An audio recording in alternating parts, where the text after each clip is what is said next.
Hello, hello, hello. Thank you guys so much for tuning back in. This is going to be part 2 of our series on the Black Church and Deconstruction.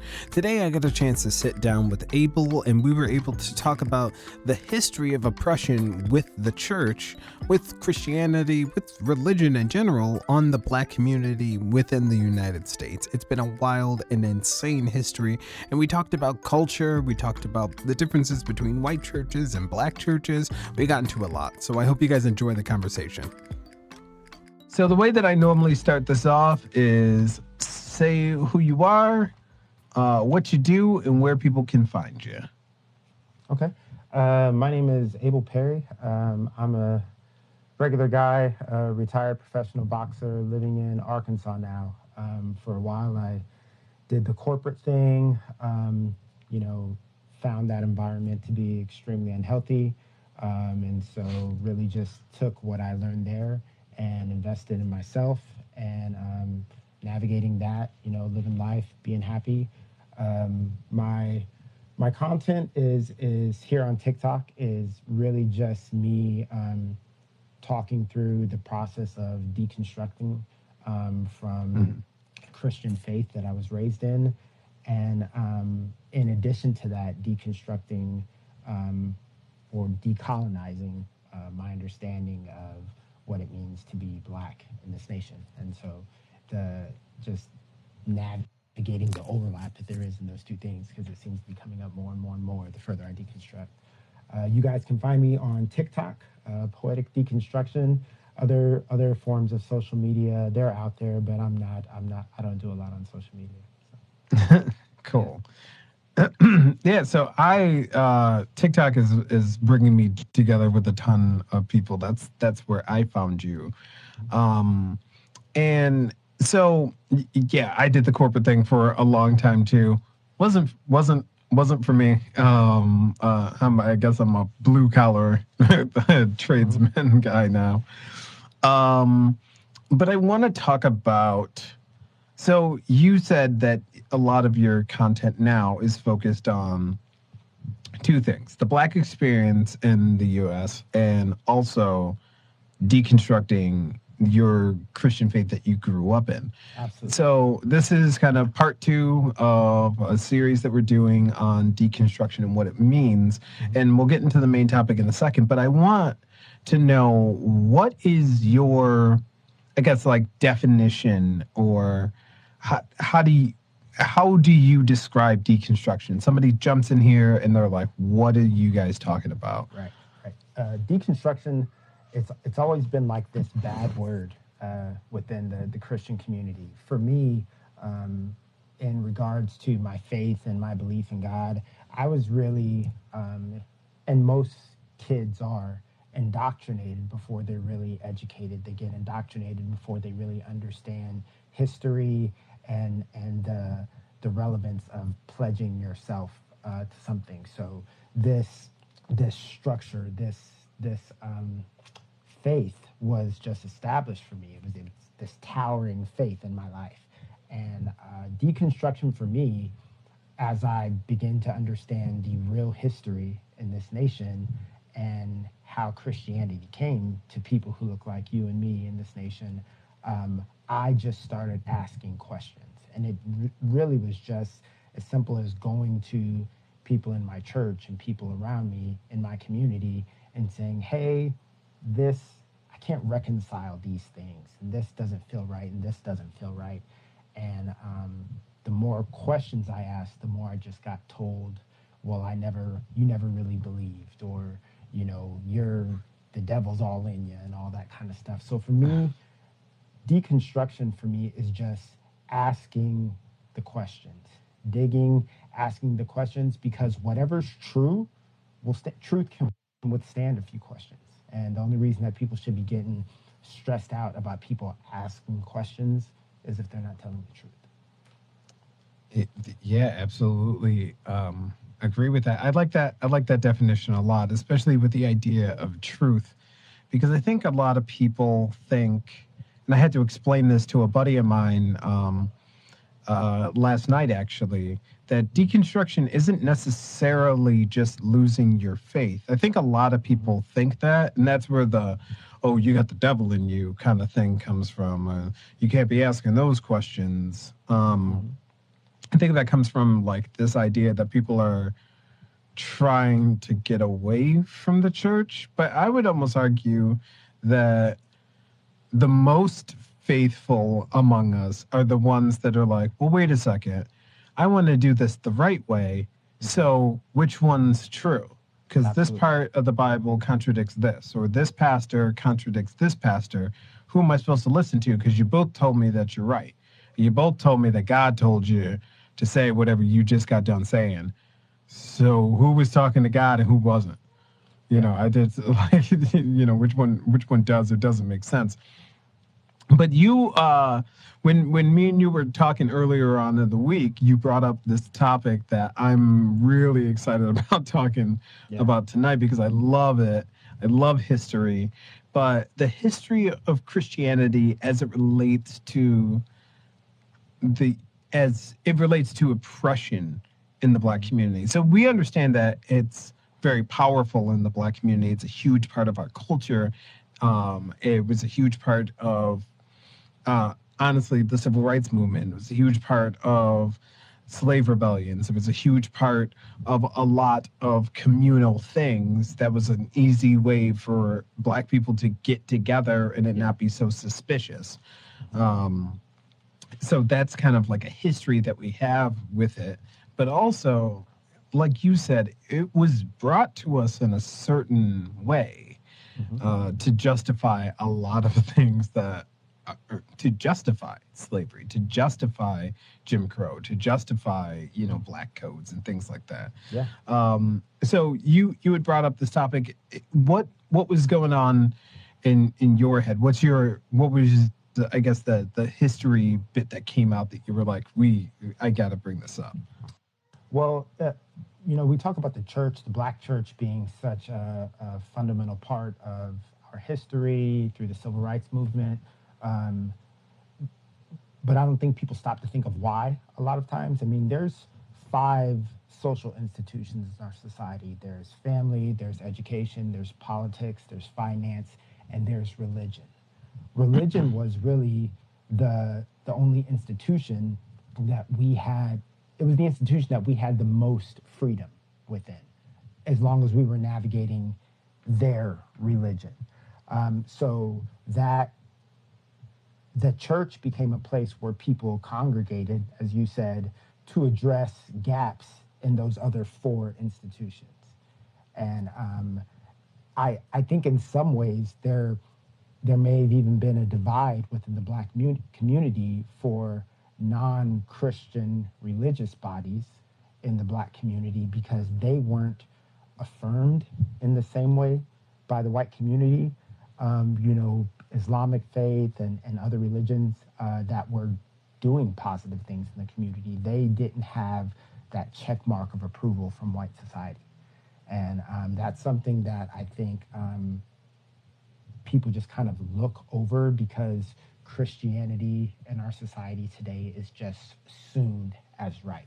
Now, I still have a belief in God, belief in Yeshua, but I don't call myself a Christian. But it gets so easy for us to take on a degree of supremacy when we're touting Christian faith and negate the other places and the other communities of people who look like us and are experiencing the same things that we're experiencing because we've been blessed with a palatable religion as means to congregate under. That's the first thing that came to mind when I was thinking about the history of oppression with Christianity. Yeah, and somebody's saying it in the comments, and I was going to bring this up because my good brother Walt Way, who runs the Brister English Project, he was just talking about this on one of his videos recently, the slave Bible. So religion was literally brought to us in a way that was manipulated from the beginning. And I don't necessarily subscribe to this idea that it was this, I guess, for lack of a better term, this white man's religion that we should completely abandon Christianity. I don't think that's necessarily the move.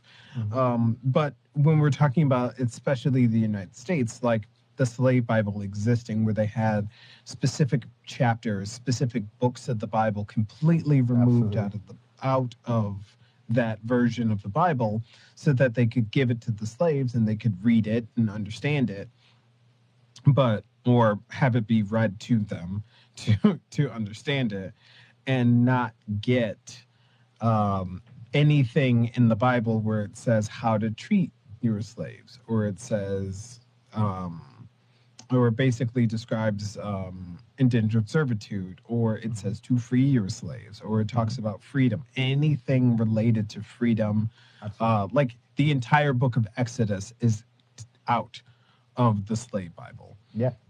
Because you can't give that to a bunch of enslaved people, a long story of how God will absolutely take you out of that situation, and imagine that nothing will happen. So there's that aspect of it, but there's also, and I don't know if you've noticed this, it's going back now, almost 60, 70 years, but I've seen a new kind of revolution with it, or not revolution, but a resurgence. That's the word I'm looking for.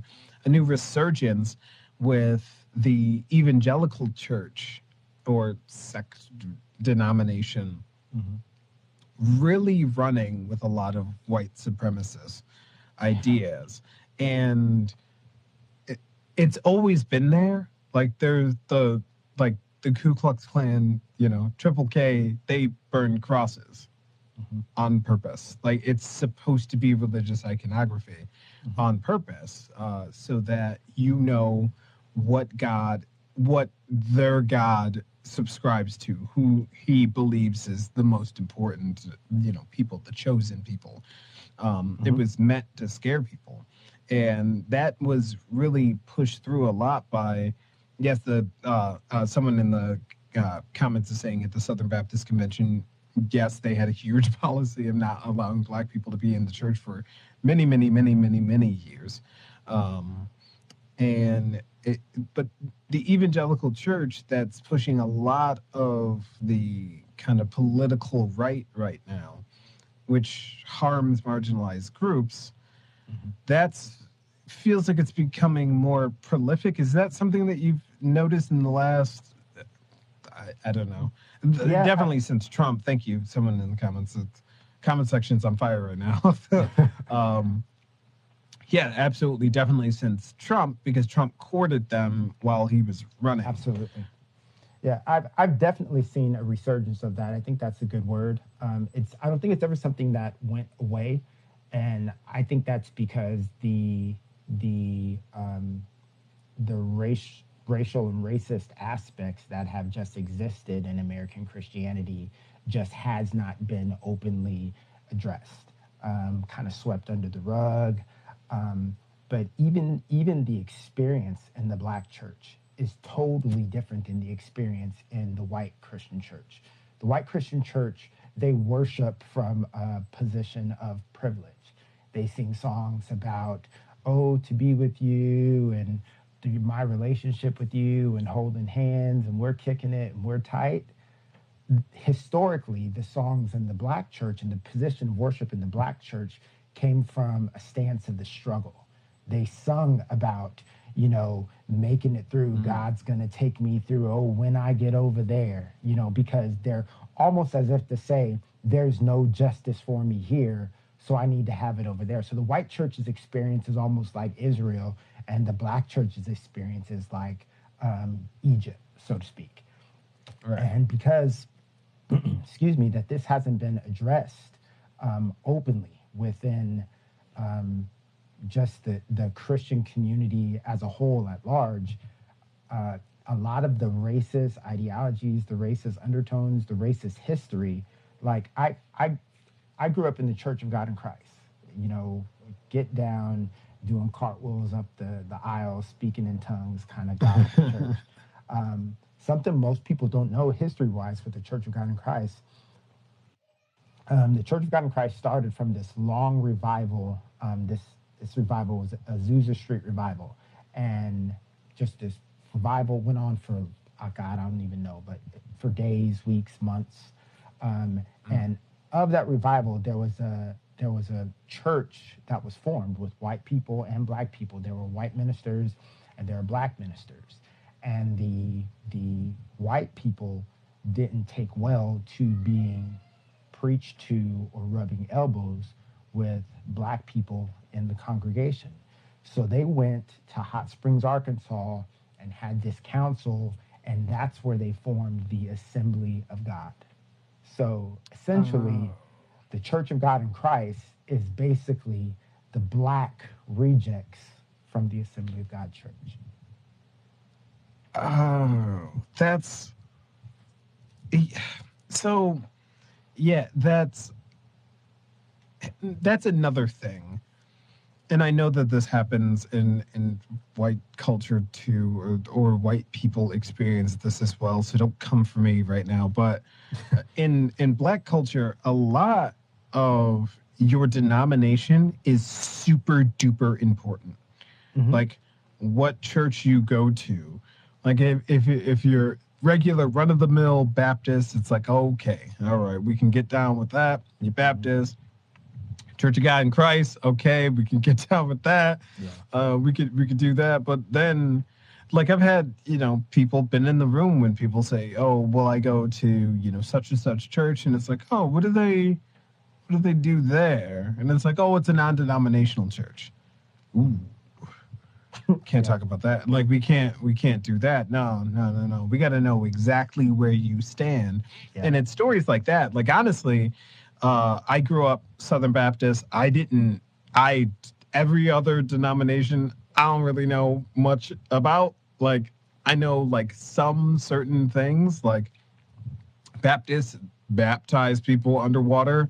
Right. I know some other denominations don't have baptismal pools. It's it's all ceremonial. It's a outward reflection of an inside change, so we don't have to do it like that. Right. But I remember, were you a fan of or know of T.D. Jakes? Yeah, I know. Yeah, I know. Of course. Yeah. Do you remember when he changed his church? And he said that he was going to be non-denominational and he was going to be a bishop, or he took off the collar. Mm-hmm. It was one of the directions. He either started wearing the collar or he started to stop wearing the collar, and everybody lost their mind. Like, wait a second, you can't do that. You're changing up your faith. You're changing up, and a lot of times when these bigger, kind of forces in the black community, of the Black Church, capital C Church, mm-hmm. Change something about their doctrine, it's like earth shattering to a lot of black folk. We can't wrap our heads around that. And honestly, as we're going into this weekend, so we're recording this the weekend before Martin Luther King's birthday. And I think it's important to note that, especially like the Southern Baptist Conference was really, the black side of it was really integral to the civil rights movement. Absolutely. Like that was how they were congregating together to get together to start doing these things. Mm-hmm. And a lot of it was always led by pastors and preachers who had very socialist ideas, but very far left ideas that were like, no, everybody, we need to work together to accomplish these things. Mm-hmm. And getting rid of the segregation that was naturally occurring in the church. So there was actual segregation that was mm-hmm. that legal segregation, de jure segregation, but then there was always de facto segregation that was also happening, that people like Reverend Dr. Martin Luther King were trying to get away from. So when we talk about the history of the Black church and the history of oppression with Christianity towards Black people, what do we say to, or what's your opinion on when, now activists now are calling for, unity, and the church could honestly be a good place to bring that, but should people be apprehensive of bringing non-Black people into these spaces, this rainbow coalition? Like, I suppose what's your opinion on it? I think that people, that's a great question. I think that people often confuse multiracial churches and multiracial religious spaces with multicultural religious spaces. I think that, if there is a Black Southern Baptist church or a Black Kojic church, whoever wants to worship and go and support and link up and push forward the causes that body is congregating to address, they're welcome to do that. But just because there may be 20% white people at this church or 15% Latinx community is at this church, or whatever it is, the culture of the church will usually remain intact. And it works that way from, white people or people of other races coming to Black churches. And it also works that way from Black people going to those white spaces in those white churches. I've been a musician in church since I was 6 years old. I've played in churches all over this nation, and it's still very much a white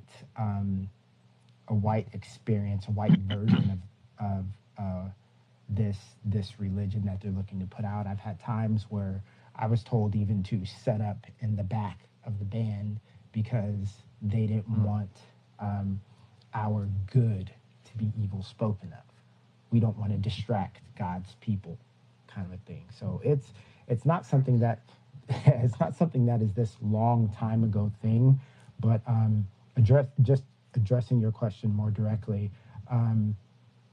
I don't necessarily think it's something where we need to say you can't be a part of this, you can't come into this, you can't experience, you can't worship with us. But I do think that maintaining culture in those situations is the most important thing, in my personal opinion. I think you're spot on, and you said something I want to echo because it's really important, and I've seen a lot of discourse on this recently. There is a difference between being multiracial and being multicultural, and this usually comes up more in like DEI spaces, diversity, equity, inclusion spaces, where people have to kind of inform people that, like, hey, it's not enough just to have Black people in the room.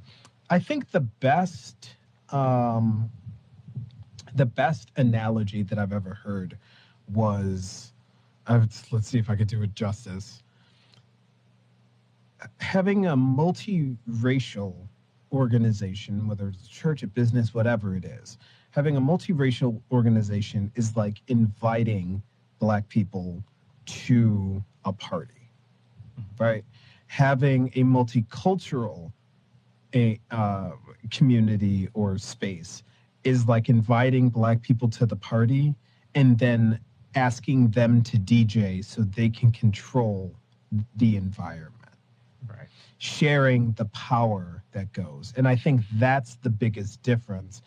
And what people were pointing out is it's great that you have, you look out, you see a sea of 50% white people, 50% Black people, just keeping it easy. I know there's others, but you have a sea of 50% white people, 50% Black people. They love each other. Everybody's commingled.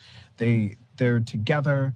but your dais is all white men, or all of your trustees are all white men. Everybody who is in a position of power that's steering the ship is of one culture, one space. So you're multiracial. Yeah, there's multiple races that are present, but you're not multicultural because the power of the culture that's being propagated there isn't shared equally amongst those races.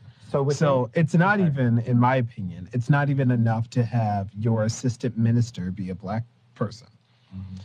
You would have to allow, because does that black person in that position of power, even if he has a small position of power, and unfortunately I'm saying he, but that's probably right. If that person has a position of power, do they feel comfortable? And this is the next question to ask yourself.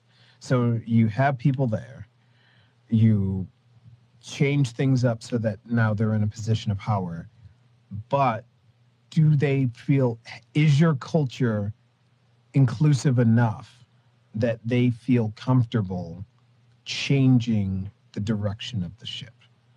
Like, can they steer this culture in a different place?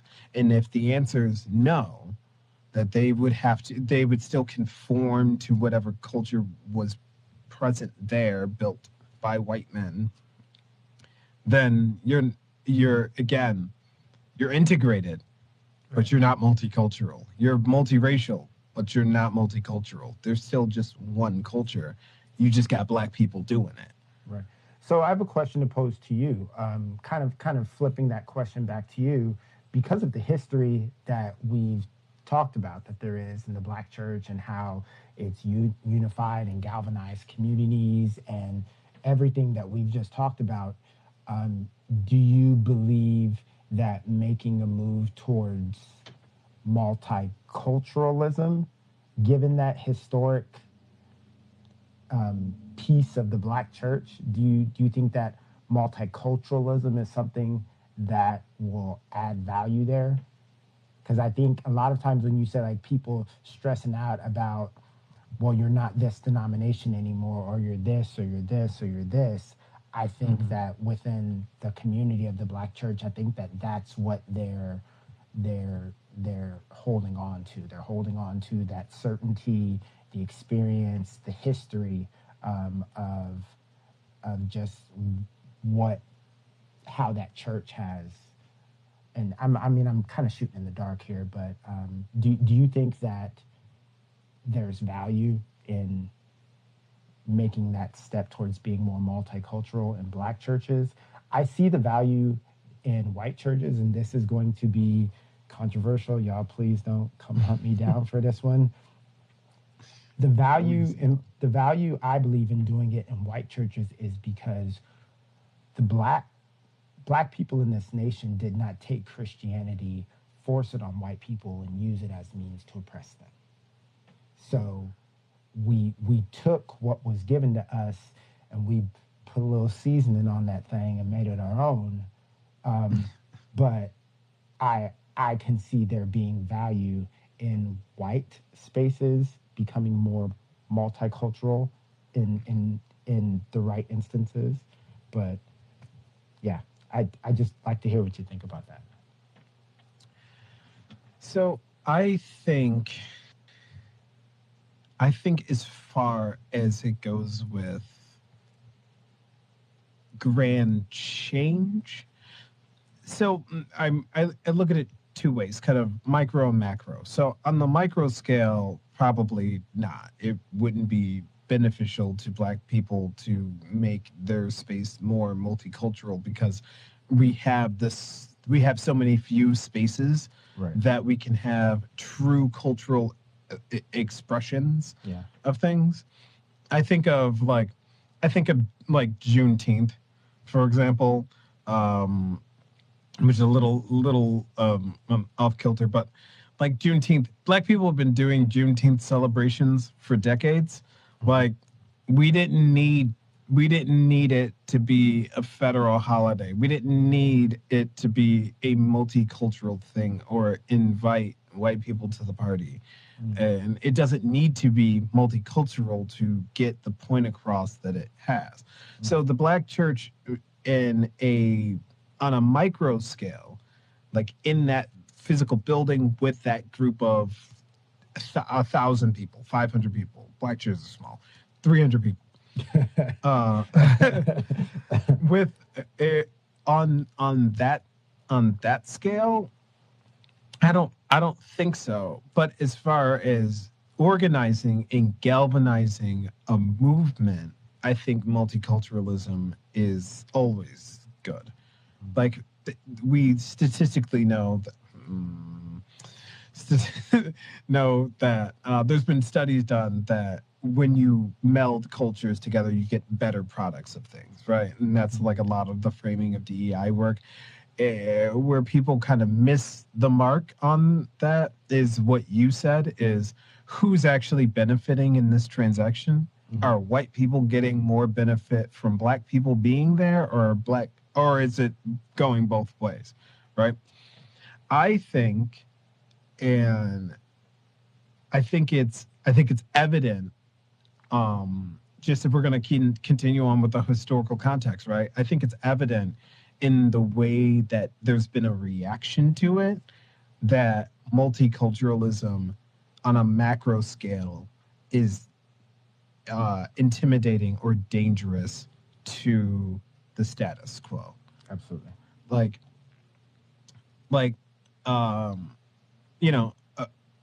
The civil rights movement and all they did, best believe, it never ended. All they did was they shot our leaders. So it didn't end. It wasn't ever over. It didn't end in 1968 or 71, whichever year, with whatever law you want to pass and talk about it. That's not where it was going to end. We were on our way to do other stuff, but that's when it became a problem. After one of the last speeches that Martin Luther King, Reverend Dr. Martin Luther King gave it was an interview. It wasn't a speech even.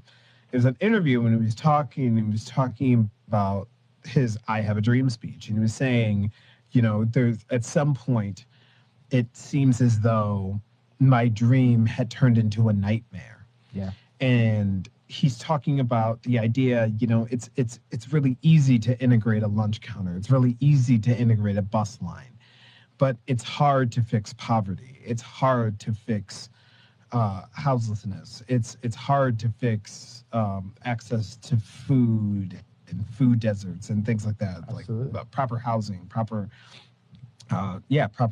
food. He wanted a universal basic income. He wanted universal child care. Yeah. He was advocating for a lot of stuff all at the same time. But I think the thing that scared people the most was how he got and how they moved to get the laws passed that they got passed was by including white people that could manipulate the status quo from the inside. Yeah. So you had outside disruptors and agitators, and then you had inside men getting in the ear of, Lyndon Johnson, getting in that ear and saying, this is something that we need to change. This is something that we need to change. This is something that we need to change, until finally the president goes, fine, whatever they want, just do it. Yeah. We'll just do it. We'll just do whatever they want, because I'm tired of hearing about this. I don't want to deal with it anymore. And Lyndon Johnson, he was an asshole, but at least he was like... He was solid ass. Yeah. He was not a great, morally great person who did all this amazing stuff. But what he did do was he saw the writing on the wall, and he was like, this isn't going away. And I can either go down in history as a terrible president that was on the wrong side of history, or I can go down as the president that at least if you're going to talk about me, I did the one right thing. Yeah. I did the right thing twice. Fine. at least say that. And that was, I forget the quote exactly. Is Sunny in here? Maybe she can answer this for me. I forget the quote that Lyndon B. Johnson gave, but it was right before he signed the Civil Rights Act. And it was kind of along the lines of, it wasn't as bad as Lincoln saying, if I could keep the Union together without freeing a slave, I would do it. It wasn't that, but he basically was saying, they wore me down. This is, and he was just thinking politics. It didn't even have anything to do with his moral convictions. He was just like, this is political suicide for me. Like, this is going to be bad for my career. That's why I don't want to do it. And then it finally flipped and kind of turned into a moment where it was like, maybe this will be good for him. Maybe it's this kind of kismet moment. Everything fell into place all at the same time. But if you look through history, every time that we got somebody got unalived who was a leader, what were they doing right before that? Like, Malcolm X started giving speeches talking about how we need to bring white leftists into the movement and help, because he saw the March on Washington for Jobs and Freedom, which that's the whole title, was the March on Washington for Jobs and Freedom, because it was also a union thing. Yeah. But he saw that and he was like, yeah, that's working. We should be able to do that. We should do that. He went, spent time in Africa, he went, spent time in India, he comes back, and he's like, no, hold on. We had this whole thing wrong. Black nationalism is fine on the micro scale, but macro, we need everyone to change things. Absolutely. But, so, like, even go on. Some with what you were saying with Dr. Martin Luther King, it's going to be inevitable that this time of year, with MLK Day coming up, that politicians, Christian nationalists are going to start quoting, judge me by the content of my character. That's the only speech that he ever gave.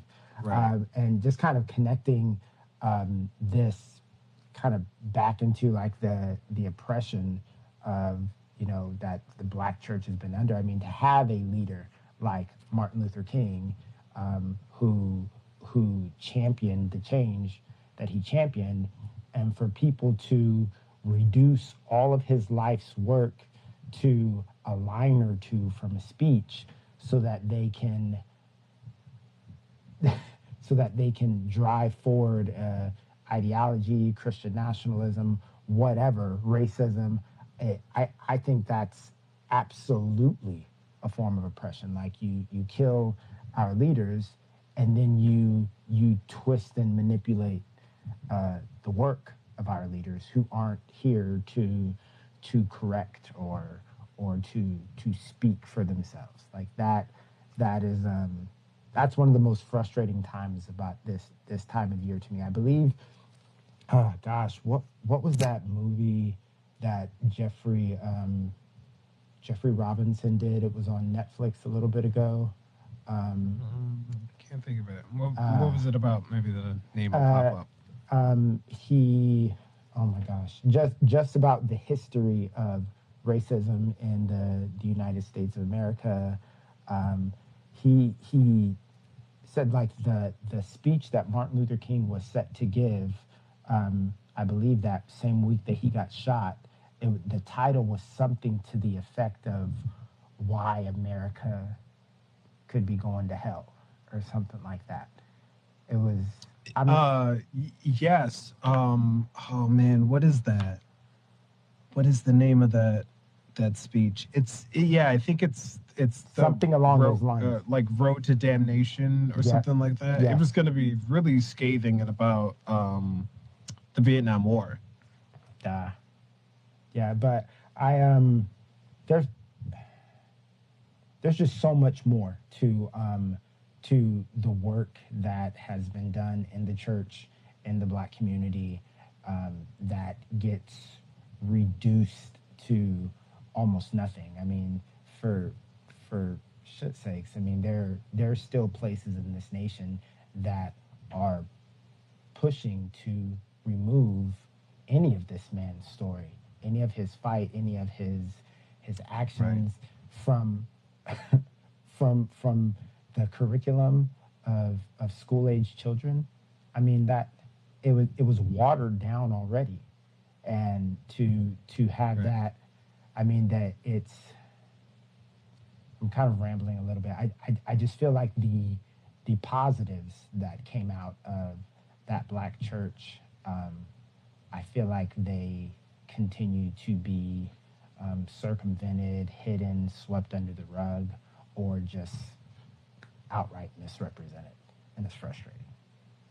Yeah, absolutely. I am not looking forward to this. And then after MLK Day, we're about 2 weeks away from 28 days of white people quoting quoting that one part of a nearly hour-long speech. Like, yeah, I'm not very excited about that, and we'll be working overtime on this app and other social medias to try to combat all that stuff that's going to happen. But yeah, I think absolutely that folks working together is, and not to be all like kumbaya about it, but I think folks working together is the scariest thing. You think of the Black Panthers; they become a FBI threat after beginning the idea of the Rainbow Coalition. Fred Hampton, some of the last things that he was saying, Chairman Fred Hampton, some of the last things that he was saying was, we need to continue on with this Rainbow Coalition. We need everybody. We need Black people, white people, Asian people. We need everybody working together, because it's a class thing, it's a race thing, it's this, and it's coming from capitalism, it's coming from the top, it's coming from the government, pushing all of us down. But there's a lot of us, and we can all just push back at the same time. Mm-hmm. We could make some change. We know what happens to him. They take him out. Martin Luther King is saying the same things. They take him out.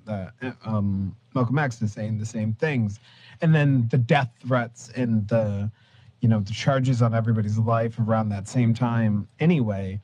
Mm-hmm. Who maybe survived or were escaped or got scared away or pushed away or all these things. Like, they took all of our, like you were saying, they took all of our leaders, and now they're going to misappropriate their words for the next 6 weeks.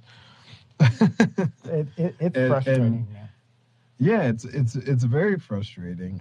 Yeah, somebody's saying in the comments they'd erase us if they could, and I think it's more they want to erase.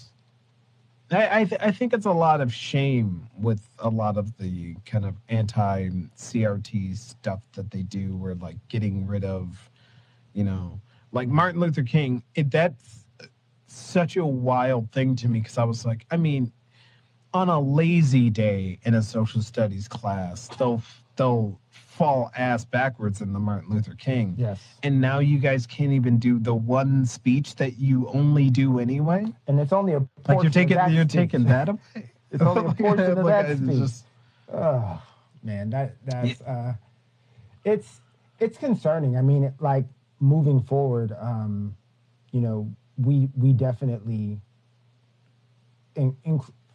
including everyone in this, is how change is going to happen. I agree with that 100%. I also believe that it's going to be, I'm 44. I don't think it's going to be my mama's generation. You know what I mean? I think it's going to be the younger people coming in that are going to have to push a lot of this change through.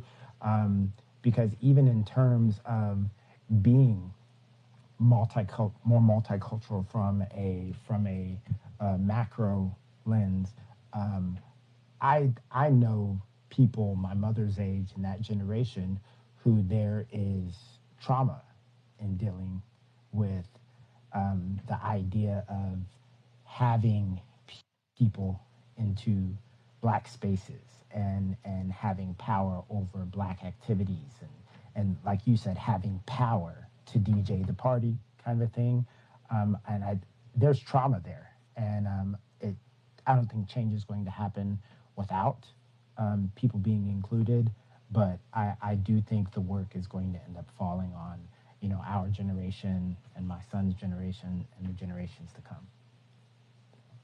So, yeah. So let's circle back to the big tent topic of the night. Do you think deconstruction? Because this is something that I've kind of noticed, but I haven't really looked into it. Have you noticed that it's more of a, I guess, younger generation thing, at least Gen X coming on down through millennials, Alpha, etc., Gen Z?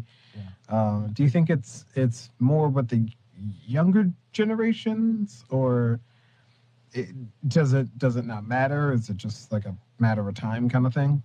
I think that there, I think that it is a lot of the younger generations that are diving into this because there's just so much information that is available, that's accessible. Like this is there. I mean, there's no excuse to not be informed on issues that you want to be informed on.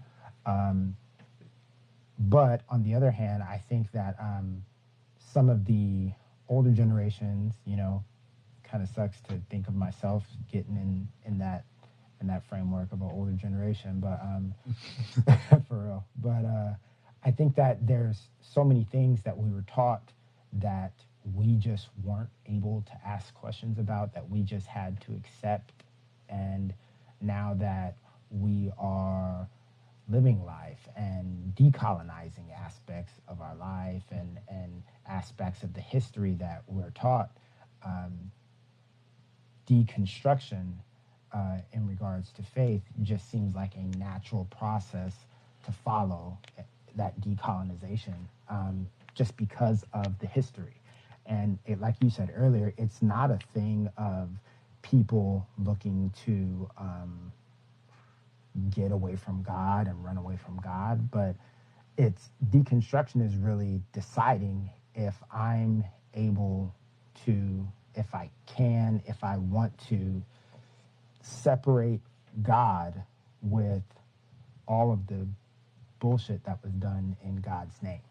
And if I, if I do want to, and I can make that separation, like it's going to be a thing of, what is that going to cost me? And for younger generations, that cost is not something that is,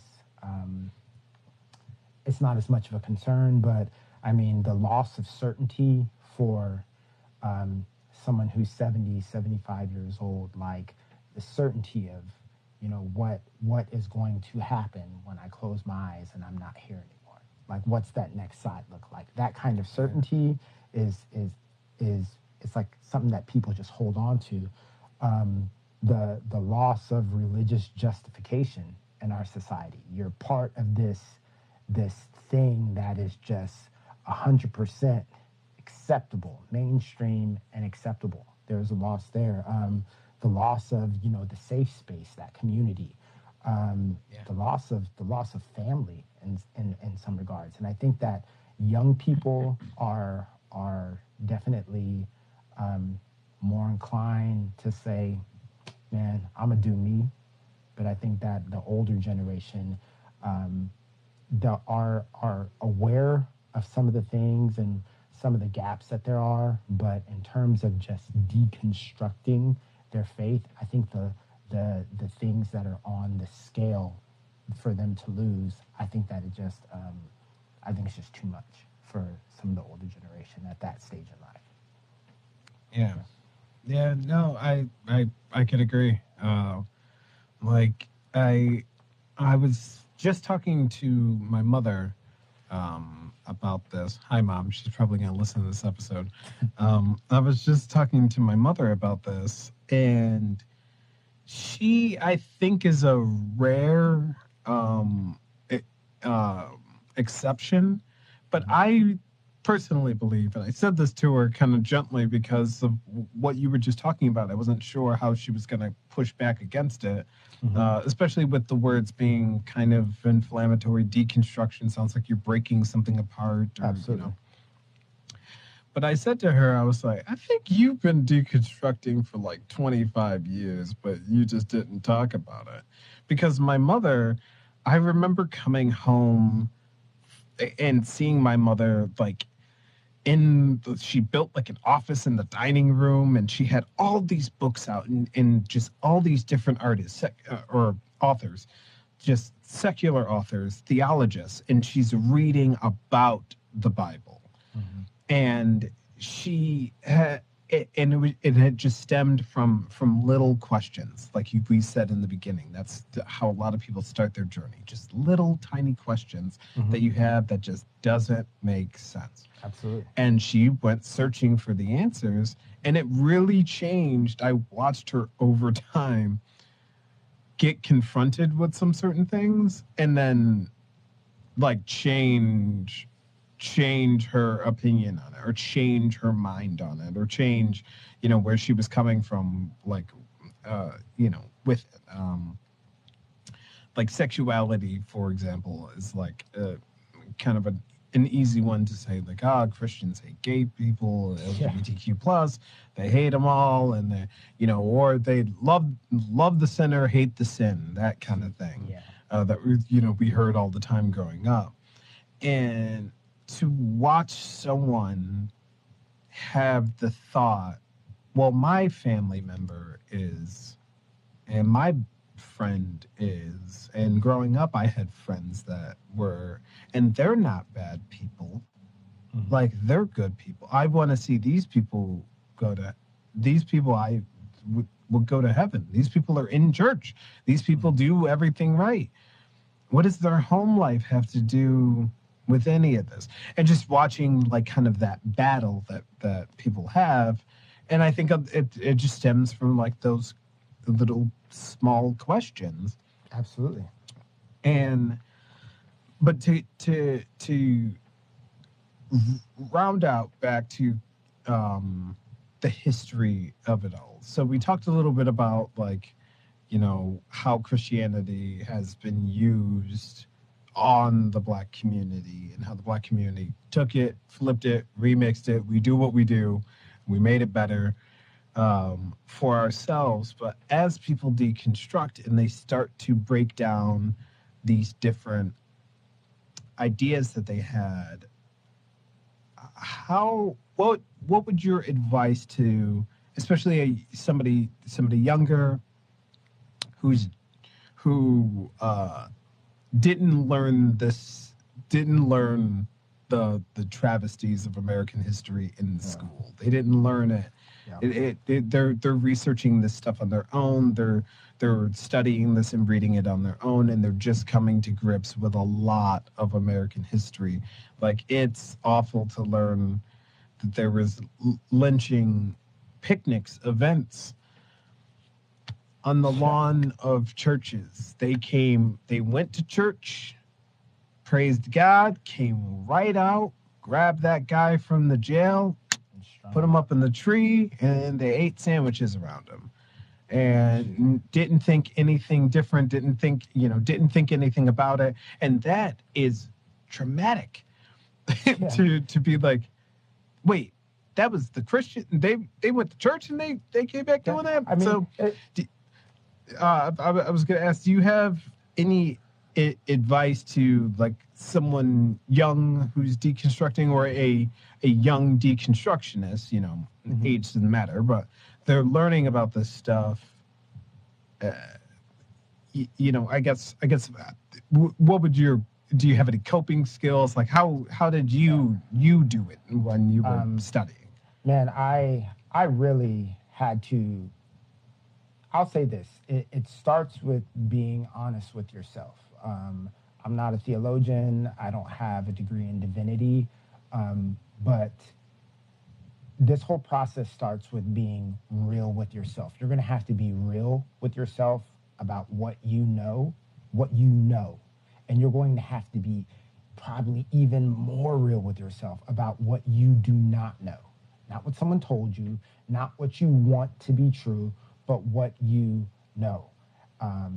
So I would definitely do some reflection and some personal inventory in that regard. Otherwise, this process is going to yank you all over the place. You're going to have to be real with yourself. And the other thing that I'll say two more things. I didn't realize it until I got to TikTok, but there's communities of people that are willing to have these conversations. There are people who are willing to talk. There are people that are willing to listen. There are people that are willing to give you, not tell you what to do, but give you the benefit of their experience. And they'll do that without devaluing your experience. And I think that that's very, very, very important. Just having someone that you can talk to and lean on going through this process, because the things that you lose, some of the stuff I said, certainty, community, all those things, like you're going to be mourning the loss of some of those things. And so having a community to lean on is going to be extremely important. The last thing that I will say that is important is whatever you deconstruct to, whatever it is, whether you deconstruct to, a point of, hey, I'm still a Christian and I just think this works a little different or this works a little different. Or if you deconstruct to, an agnostic viewpoint on the whole thing or an atheistic viewpoint on the whole thing, whatever you deconstruct to, you are going to have to champion safe spaces for people to be able to do the same. You're going to have to be able to get into conversations with people without telling them they're dumb, without calling them names, without making them feel like less than because they're not at the same place that you are. So those would be, I'm still in the middle of this process myself, but to anyone, young, old, whatever, that would be really starting this process, those are the three things I would suggest. Yeah, I dig that. That's a great point and a good word to use that I think people don't think of is grief. You're gonna be grieving. It's Absolutely. a loss. Absolutely. And that's okay. It's all part of it. Mm-hmm. Religious trauma is real. Everything is real. It's all part of it. Grieving that doesn't make it less impactful. Doesn't mean that it means less. Doesn't mean that you're being disingenuous. Mm-hmm. If you miss your church, if you miss your pastor, if you miss those things, or you grieve those things, you feel sad that those things that you can't see them the way that you used to see them. Mm-hmm. I think that that's really, really, really important for people to kind of grapple with. And I would also say to give yourself, allow yourself to take breaks, give yourself space, especially if you're going to go down this road of like historical context, Mm-hmm. like modern historical context, 1900s, 19th century, 20th century, Mm-hmm.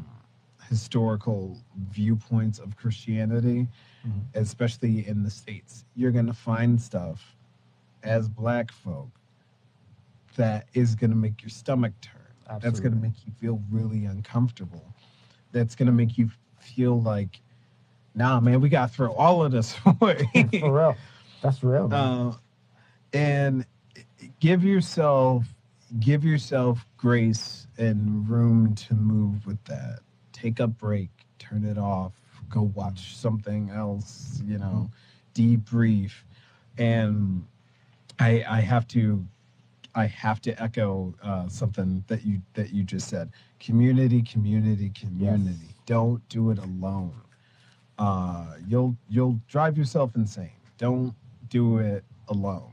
It's a lot to carry on you. And the biggest, I don't know if this is your experience or like something that you've heard, kind of seen in the community. One of the bigger things that I've heard from folks is they second guess themselves. Like that was kind of my experience was I'm the weirdo. Like I'm the odd man because I'm thinking like this, Absolutely.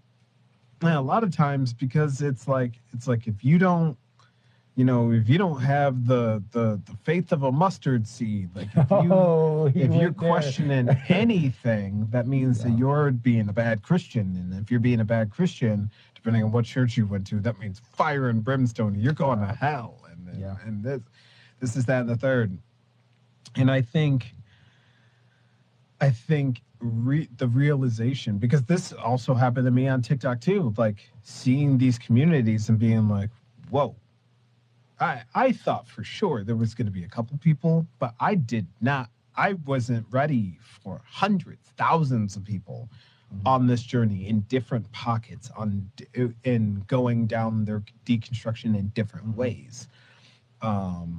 I wasn't ready for that. I wasn't prepared because I didn't think that it was real. So anybody, I think that's starting this journey, or you have questions, you're thinking about it, or you didn't know that there was a word for it, right, and you're hearing deconstruction all the time, find a group to talk about this stuff with. It's group therapy at this point. Deconstruction is a regular part of Christianity. Realistically speaking, every time that there is another denomination, somebody deconstructed something. Like it's something that has happened and continues to happen. Also, in regard to there being just so many people on this app and people who were down to have these conversations, community, be ready, because there are just as many, if not more people that are going to sling prejudice, vitriol, hatred, just for asking questions. I mean, I'll get a little petty every once in a while, you know what I mean, on some of the posts I make and that kind of thing. But for the most part, like, I'm not interested in debating. I'm not interested. I'm just sharing this journey that I'm on. And to have, to field out some of the comments that I'll get, you're going to hell, you're this, you're that, to have my videos saying that Donald Trump is not the savior, he is not the Messiah, to have that mass reported, like just be ready for it. And also make sure that you have a good understanding of what you're saying before you just put it out there, because this, as welcoming as everyone is in this community, you just have to be careful. You have to make sure you're not putting out misinformation or saying things that aren't correct, not in terms of theology, but specifically in terms of history and the things that you're using to support your changes in theology. So. Yeah, absolutely. When it comes to, and that's why I'm kind of more relating it to like modern history, like there's things to learn about how Christianity has been used, and that can help in your deconstruction on how you want to use it. Understanding the doctrines of the recent past to understand how to create your own doctrine or what you're looking for in doctrine, to really understand and know it. Because, yeah, there might be some holdovers. There's some things that maybe the church that you went to, they do, and you're like, why the hell do we do this? And then you find out because of slavery. And you're like, well, I don't want to do that anymore. Yeah. And that's, I think that's it, totally agreed. Like, I think those things are good to dive into and understand it. You can get really good primary sources straight away.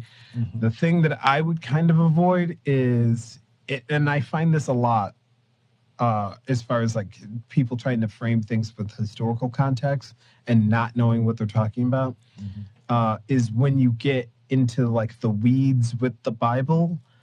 And that's where you might slip up because somebody has said something like, oh, this is why they did this in the Bible, or this is, you know, this was actually this writer, or this was this, or this was that, or the Council of Nicaea, what is it, Nicaea or Nice or something like that. Nicaea, like, yeah.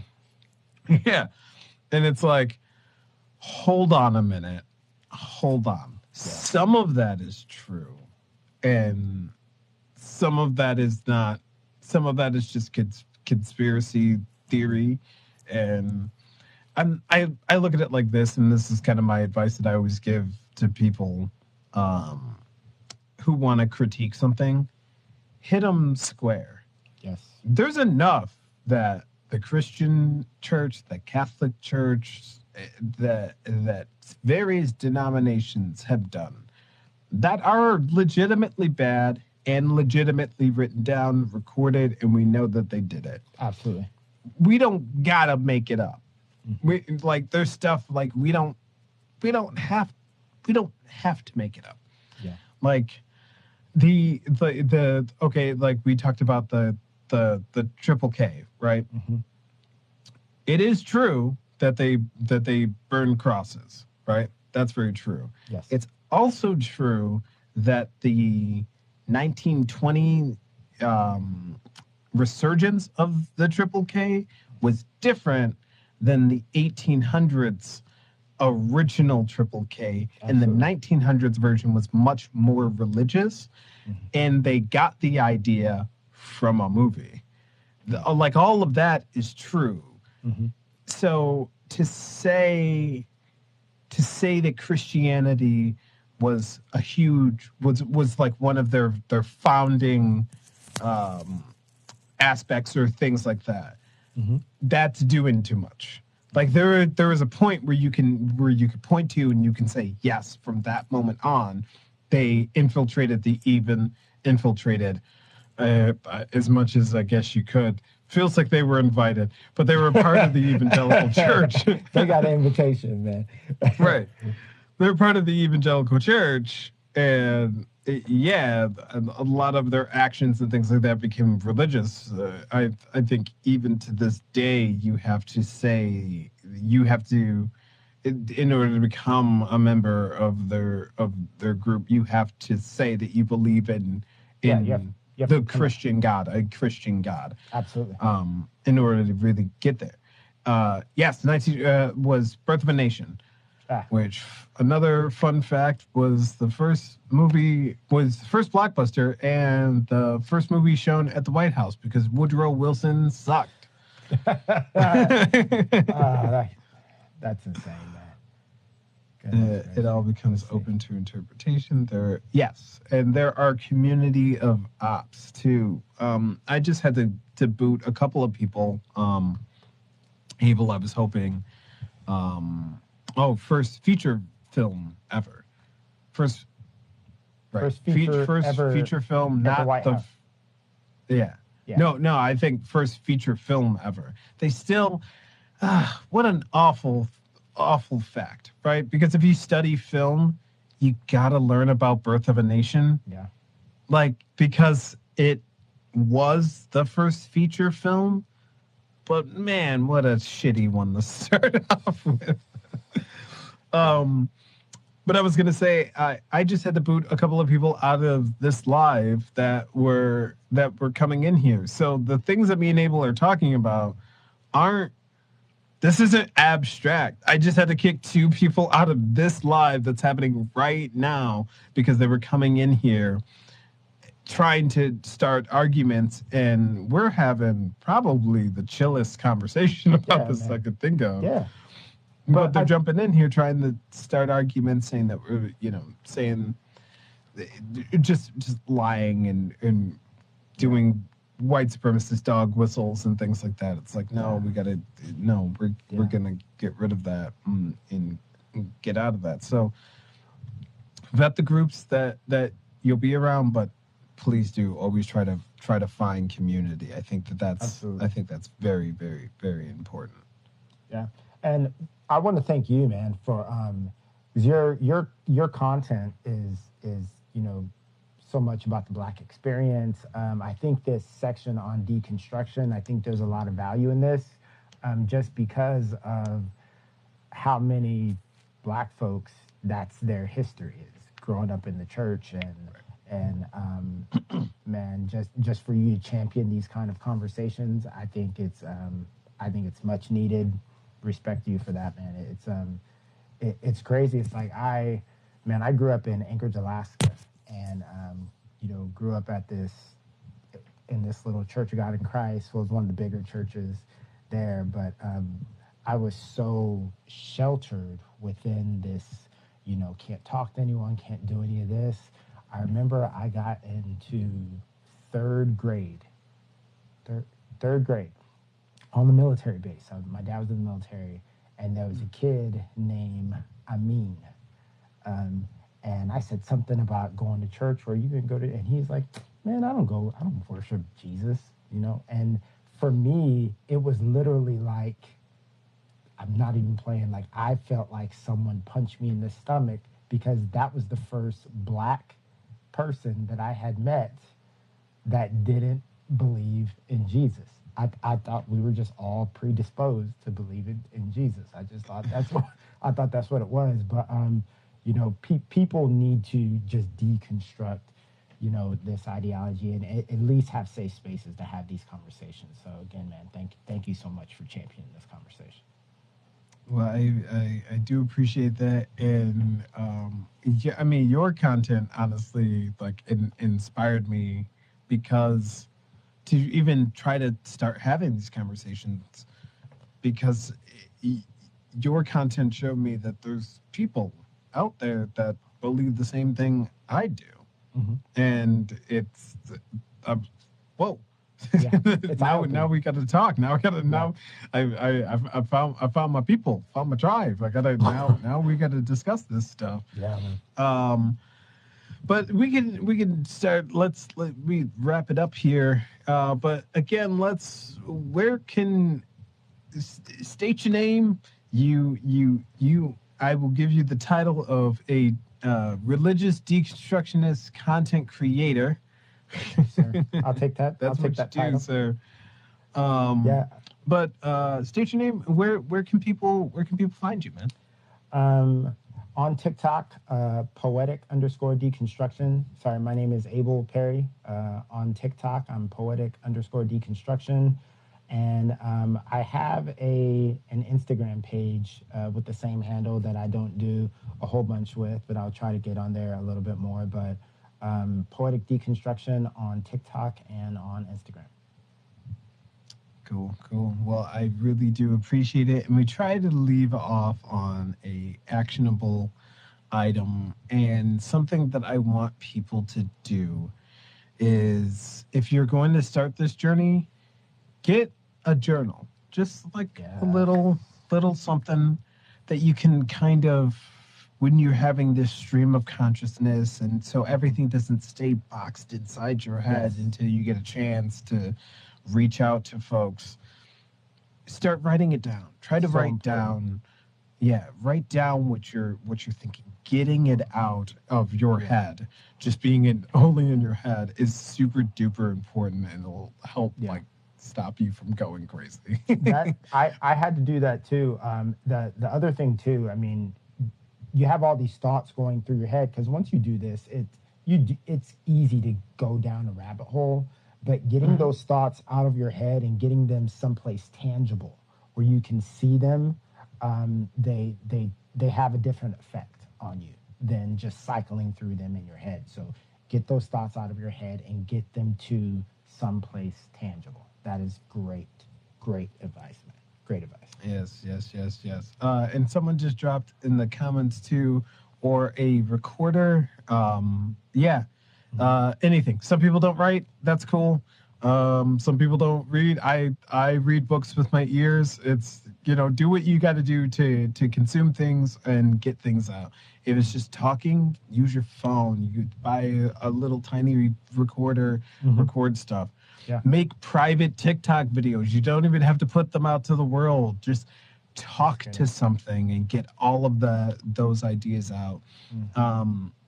But thank you so much. These are, I think we caught up now, so these are going to be coming out week to week. So last week we began the series on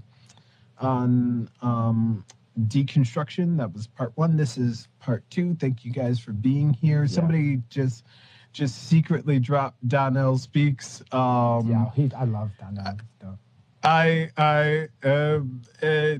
We're going to take a little bit of a break from deconstruction for a little bit, and then we're going to finish out the series with Donnell Speaks. I was just speaking with him. That's awesome. So yes, to round out. So that's the company that you keep, sir. That's crazy. So Christian and Donnell Speaks. That's insane, man. That's crazy. Yeah, and then, but I was really excited about talking about history with you as well, man, and getting that framing, because I think it's really important, especially as Black Americans trying to do this thing. Yeah. Looking back at how it's been used to treat us and how we can change that going forward. So thank you guys so much for listening. I love you all. Abel, thank you so much for coming out and hanging out with me, man. Yes. And we will see you guys later. Yeah. Take care, guys. Peace. Thank you guys so much for tuning in. I hope you enjoyed that as much as I enjoyed recording it for you. Thank you again to Abel for helping out with part 2 of my series on the Black Church. But I think we're going to take a couple of weeks away from the church. I don't want to bog you guys down with it too much. But then we'll come back and we'll finish off the series in the beginning of February. If you want to support the show monetarily, you can do so. There's Venmo and Cashapp links down below. But if you can't do that, please just leave a review or give us a rating. It really, really, really helps so much. And stay tuned, because we have merch on the horizon, and we definitely still have that book club on the horizon. And I'll let you guys know all about that as soon as I get, the most information that I can give out to you. But until next time, I love you. And go drink water. Like right now. Stay hydrated. Bye.